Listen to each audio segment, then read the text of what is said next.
Shalom Bapak Ibu. Ya, hari ini dalam ibadah minggu kita akan merenungkan sebuah peristiwa yang luar biasa di dalam kehidupan Tuhan Yesus Kristus. Di mana peristiwa itu Bapak Ibu kita kenal dan dinamakan peristiwa transfigurasi di atas gunung. Jadi Bapak Ibu dalam peristiwa ini ketika kita sudah membaca Injil Lukas pasal 9 ayat 28 sampai 36, ternyata di sini Bapak Ibu Yesus tidak hanya menunjukkan kemuliaannya sebagai anak Allah, tetapi dia juga memberikan gambaran sekilas tentang kemuliaan surga yang akan datang. Mari kita bayangkan saudara, tiga murid Tuhan Yesus yaitu Petrus, Yohanes, dan Yakobus mengalami momen yang luar biasa ini setelah mereka sudah tidur lalu terbangun.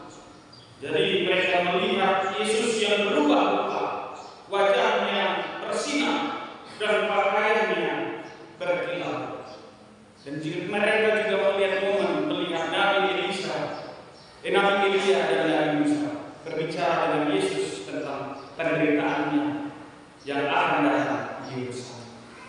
Jadi peristiwa ini Bapak Ibu bukan hanya menunjukkan keagungan Tuhan Yesus, tetapi juga meneguhkan Dia sebagai penggenapan hukum Taurat dan para nabi yang melampaui Elia dan Musa.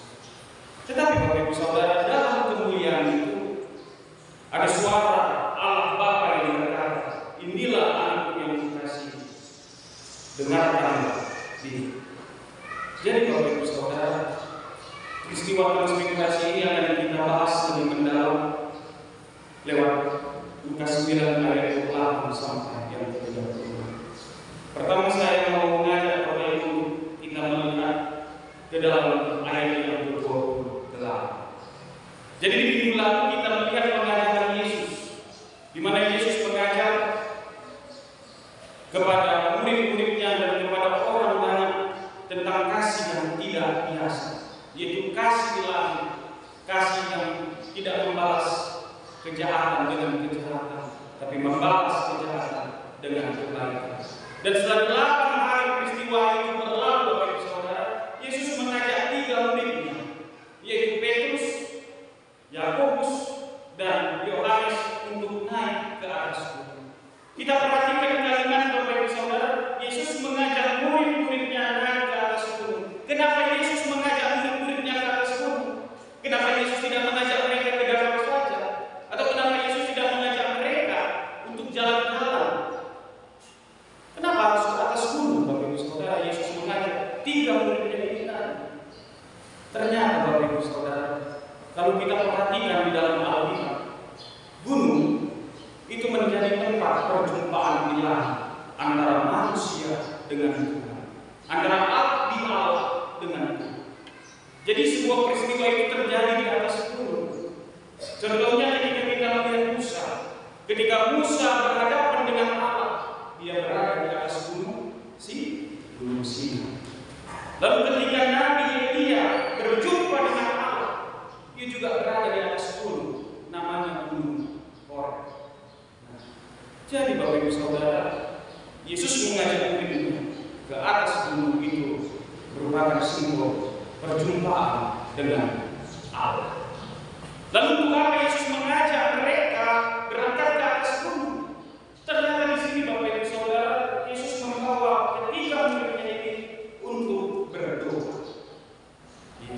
Yesus mengajak mereka untuk berdoa.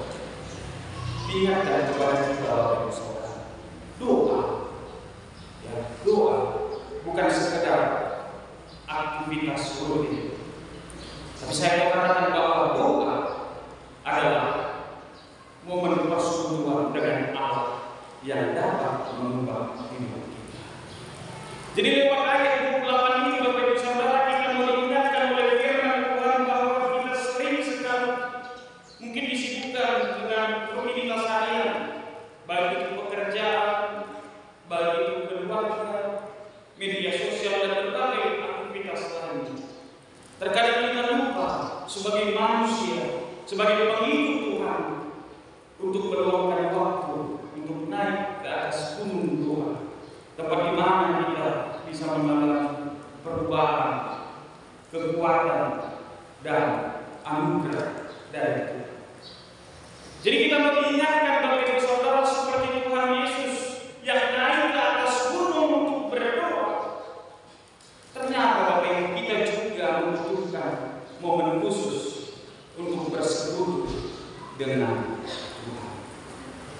Mungkin Bapak Ibu Saudara saat beribadah setiap pagi, atau doa sebelum tidur, atau khususnya doa di akhir pekan untuk kumpul keluarga seminggu sekali untuk bersama-sama merenungkan firman Tuhan di rumah masing-masing.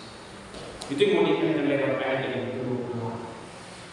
Di ayat 29 Bapak Ibu Saudara, ketika dia sedang berdoa, rupa wajahnya berubah dan pakaiannya menjadi putih berkilau-kilauan. Inilah sebenarnya ayat inti dari transfigurasi Yesus, di mana trans yang artinya perubahan dan figur itu artinya wujud, bentuk, rupa. Jadi perubahan Yesus tampak di ayat yang ke-29 saat Yesus berdoa. Ya Bapak Ibu Saudara, ketika Yesus berdoa, sesuatu yang luar biasa itu terjadi dalam diri Yesus, di mana dikatakan rupa wajahnya berubah. Kenapa rupa wajahnya berubah?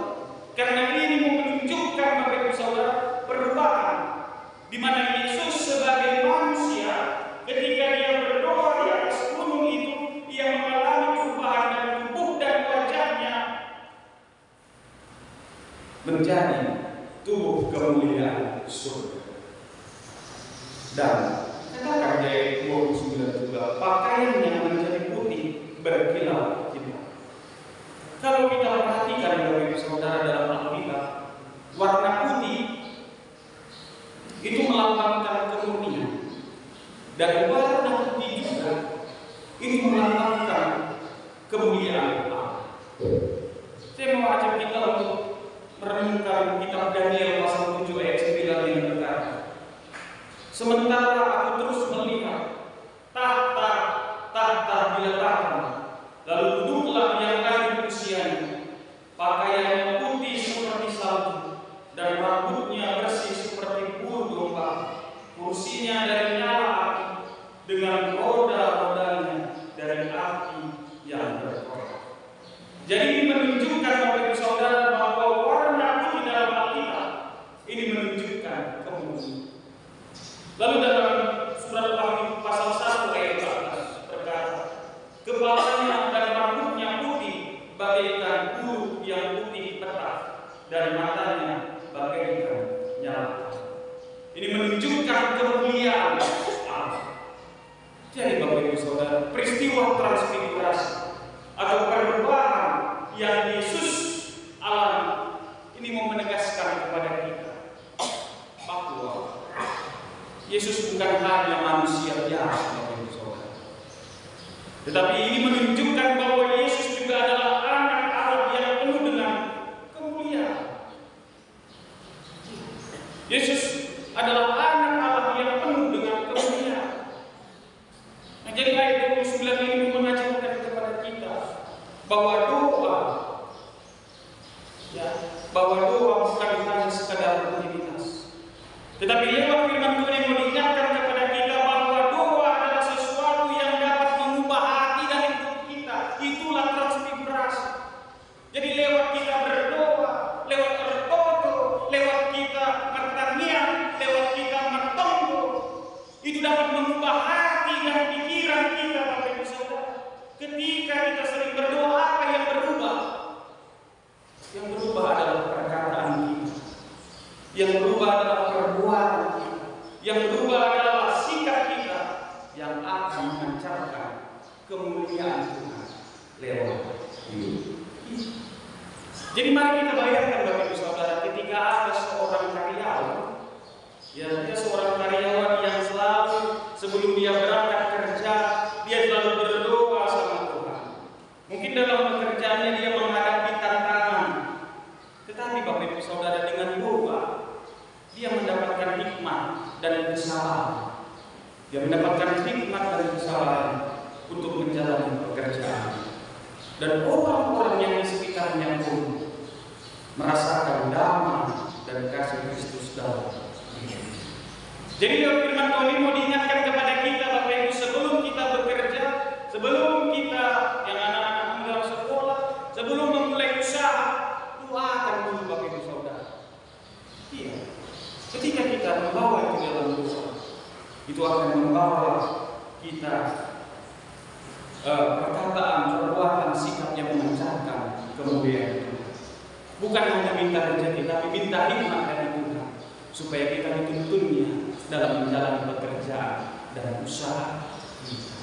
Karena itulah figurnya orang Kristen, transfigurasi perubahan orang Kristen yang menampak dan menunjukkan perbedaan kita dengan orang-orang yang ada di dalam ini. Itulah transfigurasi kita dalam kehidupan sehari-hari. Selanjutnya Bapak Ibu Saudara, dalam ayat 30 sampai 31 di sini menunjukkan tentang hadirnya Nabi Musa dan Nabi Elia. Ya, mungkin timbul dalam pertanyaan kita, kenapa harus Musa? Kenapa harus Elia? Dalam kitab-kitab Perjanjian Lama ada banyak sekali nabi-nabi yang dipakai oleh Tuhan untuk melayani. Tapi kenapa harus Elia? Kenapa harus Musa? Ternyata Bapak Ibu Saudara, Nabi Musa itu mewakili hukum Taurat. Karena dialah yang dipakai oleh Allah untuk memberikan hukum Taurat kepada bangsa Israel. Lalu kenapa harus Elia? Karena Bapak Ibu Saudara, Nabi Elia yang mewakili para nabi di Perjanjian Lama untuk berwata tentang Yesus Kristus.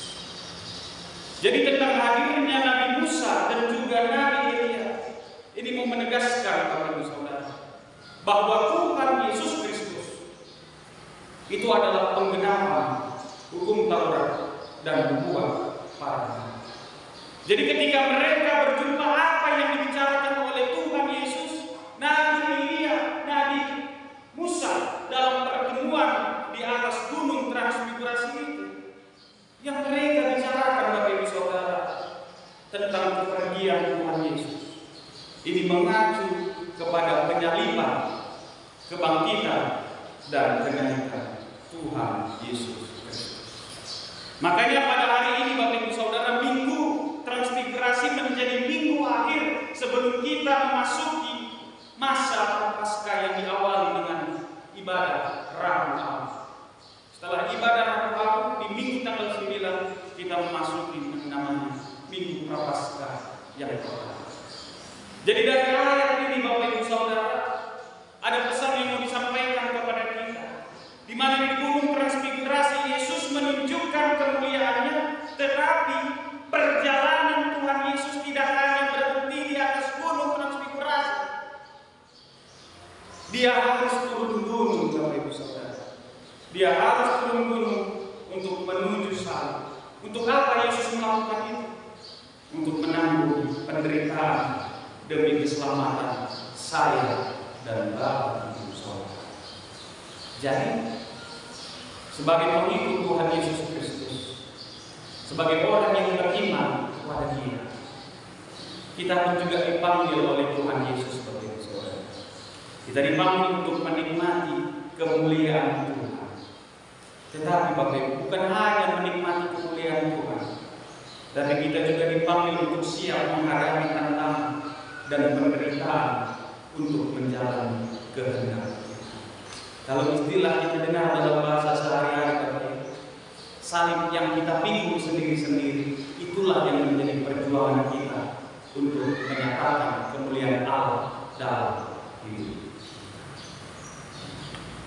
Selanjutnya Bapak Ibu Saudara, dalam ayat yang ke-32, murid-murid yang tidur lalu menyaksikan kemuliaan Yesus. Di sini kita perhatikan dalam ayat ini Bapak Ibu, murid-murid tertidur. Apa maknanya? Jadi makna kata murid-murid tertidur ini mau mengingatkan kita pada saat Yesus berdoa di Taman Getsemani, Bapak Ibu, dalam Injil Lukas 22 ayat 45 sampai 46. Apa yang terjadi di sana? Murid-murid juga tertidur. Ya, murid-murid juga tertidur. Murid-murid tidak bisa berjaga-jaga. Mari kita perhatikan kata tertidur. Kata tertidur, Bapak Ibu, ini mau menunjukkan tentang ketidakpekaan rohani. Jadi karena ketidakpekaan rohani ini, murid-murid menyadari bahwa momen-momen rohani yang besar sedang terjadi. Mereka jadi kurang menyadari. Lalu melihat Yesus dalam kemuliaan dalam ayat yang ke-30. Jadi setelah mereka tertidur karena ketidakpekaan rohani mereka, sehingga hampir kehilangan momen-momen penting tentang peristiwa besar rohani, lalu mereka terbangun, Bapak Ibu. Mereka terbangun dan melihat Yesus dalam kemuliaannya. Mereka melihat Yesus dalam kemuliaan sejatinya. Mereka menyadari bahwa Yesus bukan hanya sekedar manusia biasa, tapi Mesius.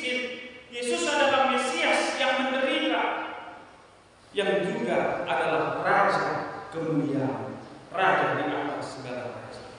Dan mereka juga melihat masih ada Nabi Elia dan juga Nabi Musa. Ini mau menegaskan Bapak Ibu Saudara bahwa Yesus menggenapi hukum Taurat dan kita. Lewat ayat ini Bapak Ibu Saudara, ketika murid-murid tertidur saat momen penting terjadi, ternyata ini juga gambaran dalam kehidupan orang-orang percaya. Kenapa? Karena terkadang ada saja orang percaya yang tidak peka terhadap pekerjaan Tuhan, karena selalu disibukkan ataupun terlena dalam kenyamanan kehidupan mereka.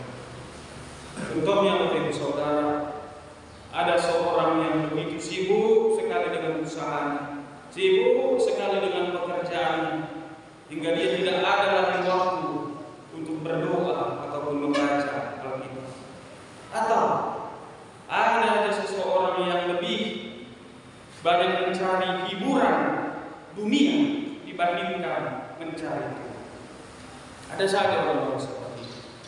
Tapi lewat firman Tuhan ini mau mengingatkan kita Bapak Ibu Saudara, marilah kita bangkit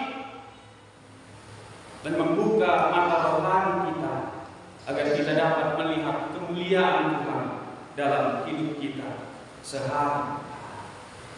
Itu dia Bapak Ibu Saudara. Selanjutnya di ayat yang ke-33 Bapak Ibu Saudara, di sini kita melihat respon Petrus untuk mendirikan 3 kemah. Jadi Petrus ingin mendirikan 3 kemah Bapak Ibu Saudara. Tapi sebelum kita melihat arti dari 3 kemah, mari kita melihat apa yang kita pelajari dari sikap Petrus ini. Karena dari 3 orang ini, Petrus, Yohanes, Yakobus, kayaknya yang menjadi ketua kelasnya si Petrus. Ya, karena dia menjadi pemimpin. Karena dia selalu mengambil sikap tanpa berpikir panjang. Ingat salah satu sikap Petrus Bapak Ibu Saudara, ketika di tengah Getsemani itu, setelah berdoa datang orang banyak, apa yang dilakukan Petrus? Memotong telinga salah satu para pengikut orang bawah ini. Jadi dia selalu bertindak agresif, selalu bertindak sendiri tanpa mempertimbangkan apa yang ada. Makanya di sini kita pelajari dari sikap Petrus yang pertama dalam teks ayat yang ke-33. Di sini dikatakan, "Guru, betapa bahagianya kami berada di tempat ini." Jadi sikap Petrus ini menggambarkan Bapak Ibu bahwa Petrus sangat menikmati pengalaman luar biasa karena dia melihat Yesus dalam kemuliaannya. Ia juga melihat Nabi Musa, ia juga melihat Nabi Elia, sehingga dia bersukacita dalam momen itu, dan ia ingin tetap tinggal berada di gunung transfigurasi itu, melihat kemuliaan yang ada di hadapan matanya. Itu sikap Petrus yang pertama. Sikap Petrus yang kedua Bapak Ibu Saudara, ia ingin membangunkan 3 kemah. 3 kemah ini Bapak Ibu Saudara mungkin merujuk kepada kerajaan Pondok Dalam. Itu ada dalam Imamat 23 ayat 42 sampai 43. Di mana 3 kemah ataupun kemah itu melambangkan kehadiran Allah di tengah-tengah umatnya. Jadi Petrus ingin selalu merasakan kehadiran Allah itu di dalam hidupnya, di tempat itu, sehingga ia hendak membangun 3 kemah. Tetapi selain itu Bapak Ibu Saudara, kalau kita perhatikan ayat 33 ini, ada kesalahan yang dilakukan oleh Petrus. Ya. Ada kesalahan yang dilakukan oleh Petrus. Apa kesalahannya Bapak Ibu Saudara? Coba kita baca sama-sama ayat 33. 2, 3 ayat. Dan ketika kedua orang itu hendak meninggalkan Yesus, Petrus berkata kepadanya, Guru, betapa bahagianya kami berada di tempat ini. Baiklah kami dirikan sekarang 3 kemah, 1 untuk kapal, 1 untuk Musa, dan 1 untuk Elia. Tetapi Petrus tidak tahu apa yang dikatakannya. Ada yang dapat apa yang menjadi kesalahan Petrus? Saya kasih tahu Petrus.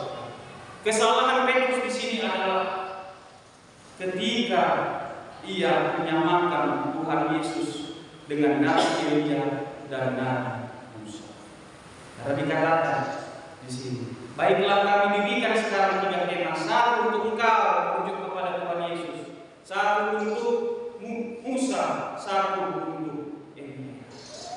Jadi di sini kesalahan Petrus, dia menyamakan Tuhan Yesus dengan Nabi Elia dan Nabi Musa. Padahal Bapak Ibu Saudara, Tuhan Yesus jauh lebih tinggi, jauh lebih besar, jauh lebih berkuasa dibandingkan Nabi Elia dan Nabi Musa. Jadi Bapak Ibu Saudara, lewat pesan firman Tuhan ini mau diingatkan kepada kita.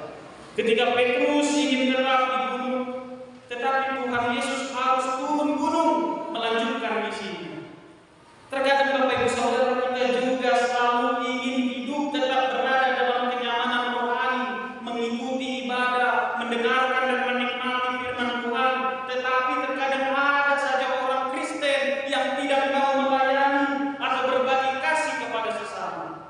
Saya mengingatkan lewat firman Tuhan ini Bapak Ibu Saudara, bahwa seorang Kristen sejati bukan hanya mereka yang aktif ke gereja, tetapi juga mereka yang menerapkan kasih Kristus, baik di tempat kerja, baik di rumah, baik di lingkungan dimanapun dia berada. Itulah yang namanya Kristen sejati. Dan firman Tuhan mengingatkan kita bahwa kita adalah Kristen sejati dalam proses melaksanakan firman Tuhan. Selanjutnya Bapak Ibu Saudara, di ayat yang ke-34. Di sini kita melihat awan kemuliaan dan ketakutan murid-muridnya. Jadi Bapak Ibu Saudara, dalam Alkitab ya, jadi dalam Alkitab awan itu awan melambangkan kehadiran Tuhan. Contohnya Bapak Ibu Saudara, di dalam Keluaran 24 ayat 16, firman Tuhan berkata, kemuliaan Tuhan diam di atas gunung Sinai, dan awan itu menutupinya 6 hari lamanya. Pada hari ke-7 dipanggilnya Musa dari tengah-tengah awan itu. Jadi awan Bapak Ibu itu menunjukkan, melambangkan tentang hadirat Allah.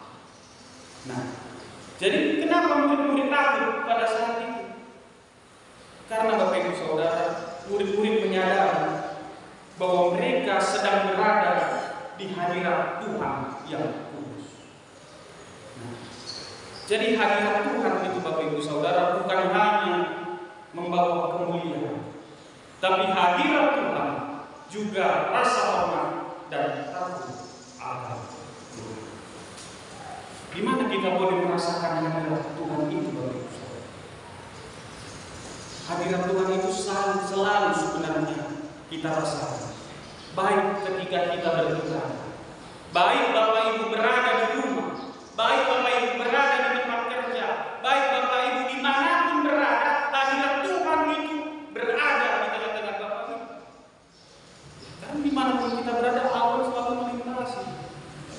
Makanya ada lagu sekolah minggu yang menyatakan, maka Tuhan melihat apa yang kita.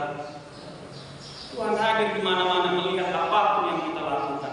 Dia selalu bersama dengan kita dan menyaksikan kita dengan mata. Karena Dia adalah Bapa yang mengasihi anak.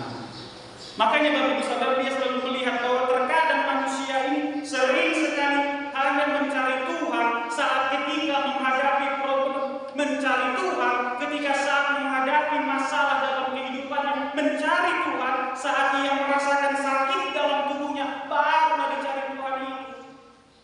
Tapi ketika dia sembuh, ketika segalanya berjalan lancar, ketika semuanya tampak baik-baik saja, terkadang manusia lupa bersekutu dengan Tuhan. Padahal Bapak Ibu, ada satu yang Tuhan inginkan dari kita. Tuhan ingin hidup saya dan Bapak ini hidup dalam kesadaran akan hadirat Tuhan setiap hari. Jadi kita diajak Bapak Ibu bukan hanya menikmati berkat Tuhan, tapi kita diajak untuk hidup dalam kekudusan dan taat akan Tuhan. Itu di ayat yang ke-30. Selanjutnya di ayat 35, Bapak Ibu Saudara, di sini terdengar suara dari surga dan identitas Yesus. Kita baca sama-sama Bapak Ibu. 2, 2, 3 ya. Maka terdengarlah suara dari Allah yang berkata, inilah anakku yang kupilih, dengarkan.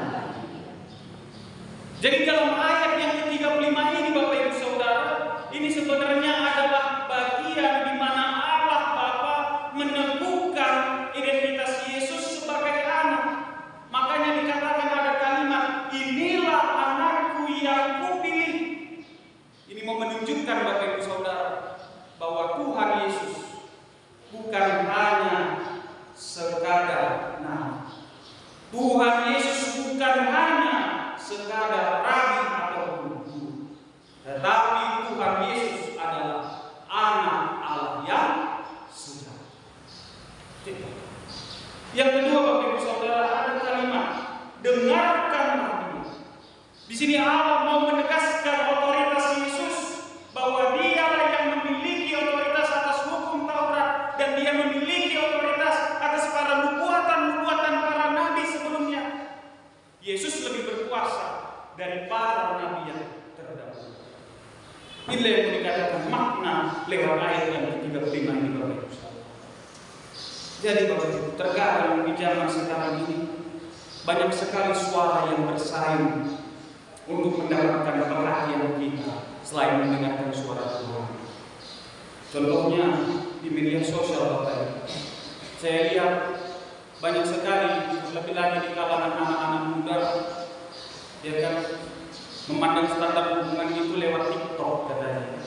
Memandang hubungan keluarga itu lewat TikTok. Suami yang baik harus seperti ini, dikatakan di TikTok itu. Istri yang baik harus seperti ini, dikatakan di TikTok itu.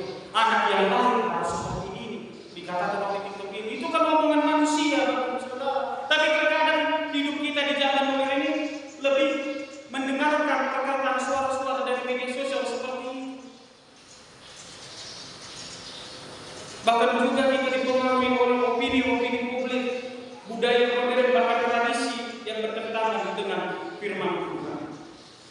Padahal sudah jelas firman Tuhan lewat ayat 35 ini mau katakan kepada kita, inilah anakku yang pilih, dengarkanlah dia. Jadi semua jawaban tentang hidup sebagai suami, hidup sebagai istri, hidup sebagai anak sudah Tuhan katakan lewat firman Tuhan. Semuanya lengkap di sini Bapak Ibu Saudara.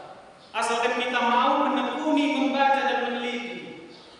Baca dari Alkitab supaya kita memahami apa pesan Tuhan, mendengarkan firman Tuhan lewat Alkitab dan ibadah yang kita laksanakan. Tapi terkadang Bapak Ibu Saudara, terkadang manusia ini lebih sering mendengarkan perkataan atau pendapat orang lain daripada suara Tuhan dalam firman. Makanya hari ini Bapak Ibu Saudara, saya mau mengingatkan saya dan juga Bapak Ibu dalam keteguran firman Tuhan ini, marilah kita lebih peka terhadap suara Tuhan lewat firman-Nya ketimbang suara-suara dunia yang sementara. Itu. Yang terakhir Bapak Ibu Saudara, yang terakhir di ayat yang ke-36. Di sini kita melihat Yesus tinggal seorang diri. Ketika suara itu terdengar, maka Yesus tinggal seorang diri dan murid-murid itu merahasiakannya. Dan pada masa itu mereka tidak menceritakan kepada siapapun apa yang telah mereka lihat. Jadi Bapak Ibu Saudara, saat Musa dan Elia menyambut, ini mau menunjukkan bahwa hanya Yesus yang berkuasa dalam rencana keselamatan Allah. Makanya Yesus tinggal seorang Lalu ada kata murid-murid merahasiakannya. Kenapa murid-murid merahasiakan hal itu, Bapak Ibu? Karena mereka belum sepenuhnya memahami makna peristiwa ini sampai mereka melihat dan menyaksikan kebangkitan Tuhan Yesus. Jadi pesan ini mau mengingatkan kita, Bapak Ibu, setelah semuanya berakhir, hanya Yesus yang tinggal. Ya kan, Bapak Ibu? Ini mau menunjukkan bahwa hanya Yesus yang memiliki kuasa keselamatan. Seringkali kita mengandalkan banyak hal selain Yesus, uang, pekerjaan, koneksi, atau bahkan pendeta-pendeta yang menjadi favorit. Tetapi mau diingatkan kepada kita, semua itu tidaklah Allah, tidak kekal. Yang kekal siapa? Yang kekal hanya Yesus yang dapat menyelamatkan kita. Makanya ada kata kalimat dalam ayat ini, nampaklah Yesus tinggal seorang diri. Ini mau menyatakan bahwa hanya Yesuslah satu-satunya yang mampu menyelamatkan saya dan Bapak Ibu Saudara. Bukan pendeta, bukan uang, bukan pekerjaan, bukan koneksi, tapi hanya Yesus. Jadi Bapak Ibu, firman Tuhan mengingatkan kita, jangan biarkan hal-hal lain menggantikan posisi Yesus dalam hidup. Untuk mengakhiri pertemuan ini, Bapak Ibu Saudara, saya mau menyampaikan sebuah ilustrasi. Jadi di sebuah desa kecil di pegunungan, Bapak Ibu, hiduplah seorang anak-anak bernama Galih. Namanya Galih, agak lucu nih. Jadi di desa mereka yang sangat terpencil ini, Bapak Ibu, tidak ada listrik karena di tengah-tengah hutan. Jadi suatu waktu desa mereka baru saja mendapatkan listrik. Tapi masyarakat termasuk juga si Galih ini, mereka terbiasa hidup tanpa cahaya. Mereka biasa hidup tanpa adanya listrik dan terbiasa hidup dalam kegelapan. Jadi ketika listrik itu dipasang, banyak sekali warga desa ya acuh tak acuh, tidak peduli mau ada listrik mau enggak, yang penting kami hidup dan bekerja. Tapi saat satu malam, Bapak Ibu, ketika Gayung sedang belajar dengan lampu teplok, ya kan, dengan lampu cahaya minyak, ketika lagi belajar, bapaknya berkata, "Nah, sekarang kita sudah punya listrik. Coba nyalakan saklar ini." Itu bilang bapaknya. Lalu si Gayung ini, Bapak Ibu, dengan ragu-ragu ditekannya saklar itu. Ketika ditekan, "Pak," kata, "hiduplah lampu pijar ini, menerangi seluruh ruangan dengan terang yang belum pernah dilihat sama si Gayung ini." Lalu si Gayung ini terkejut, takjub, juga sekaligus takut, Bapak Ibu Saudara. Dia bertanya, "Pak, dari mana datangnya cahaya ini?" Lalu sambil tersenyum bapaknya berkata, "Nakku, listrik ini sudah ada. Tapi kalau kita tidak menyalakan saklarnya, kita tidak akan pernah melihat terang ini." Jadi Bapak Ibu Saudara yang dikasihi Tuhan, pengalaman murid-murid di Gunung Transfigurasi ini mirip dengan kisah si Gayung ini. Pertama, kemuliaan Yesus sudah ada sejak kekekalan, tetapi murid-murid sering tidak menyadarinya. Tapi mereka baru melihatnya setelah saklar rohani mereka dibuka oleh Tuhan lewat peristiwa transfigurasi. Yang kedua, sama seperti Gayung yang terkejut dan takut saat melihat terang listrik, murid-murid juga takut ketika melihat kemuliaan Yesus di hadapan mereka dan mendengarkan suara Allah. Mereka juga merasakan takut. Yang ketiga, Petrus ingin mendirikan 3 kemah dan tetap berada di sana, sama seperti Gayung yang takjub dan tidak ingin mematikan lampu.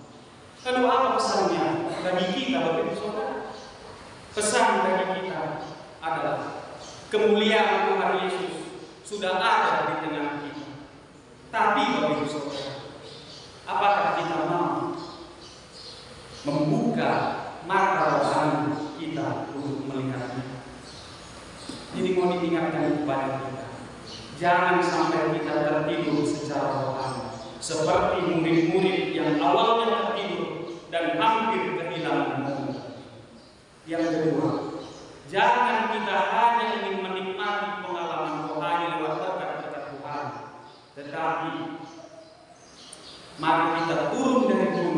dan menjalankan misi Tuhan, menggendong salib yang kita pikul masing-masing. Ketiga, dengarkan Yesus. Hanya karena Tuhanlah yang menjadi terang dunia. Jadi Bapak Ibu Saudara, sama seperti listrik yang sudah ada tersedia, tapi harus dinyalakan saklar itu. Yesus adalah terang yang sudah hadir dalam hidup kita. Hanya kita perlu mencetek saklar iman kita itu. Supaya apa? Mencetek pendeta. Supaya kita dapat melihat dan percaya dan berjalan dalam kemuliaan